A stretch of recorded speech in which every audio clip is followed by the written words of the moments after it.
হয় না তেলে।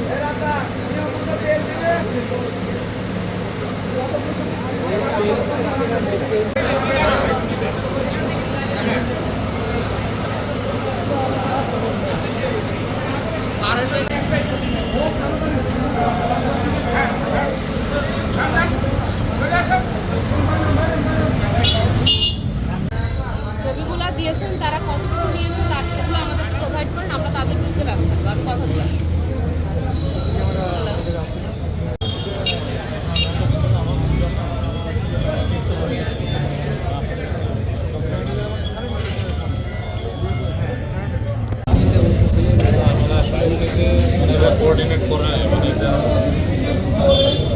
আমরা এখানে পাটোয়ারি ফিলিং স্টেশনের সামনে রাস্তা অবরোধের ঘটনার কথা শুনে এখানে এসেছি।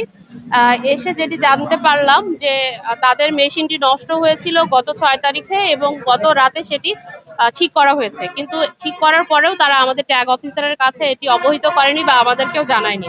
না জানিয়ে তাদের যে তেলের মজুদ ছিল প্রায় 3700 লিটার, সেটি তারা গত রাতে তার মধ্যে থেকে প্রায় 2600 লিটার তেল বিক্রি করেছে, সেটা উপজেলা প্রশাসন এবং ট্যাগ অফিসার কাউকে না জানিয়ে। তো এই বর্তমানে আমাদের সরকার কর্তৃক একটি নির্দেশনা রয়েছে যে ট্যাগ অফিসারের উপস্থিতিতেই কিন্তু তেল বিতরণ হবে এবং মনিটরিং হবে।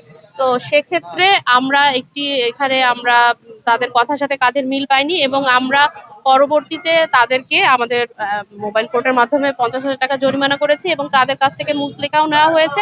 এবং তারা আমাদেরকে যে বিষয়টি বললেন, এখানে কেউ এসে তাদেরকে হয়তো হুমকি দিয়েছে বা এরকম কিছু কথা বলেছে। তো আমরা সেই ভিডিও বা তাদের যে সিসিটিভি ক্যামেরার ফুটেজ আছে সেটিও চেয়েছি, সেগুলো সংগ্রহের পর আমরা পরবর্তী ব্যবস্থা নিব।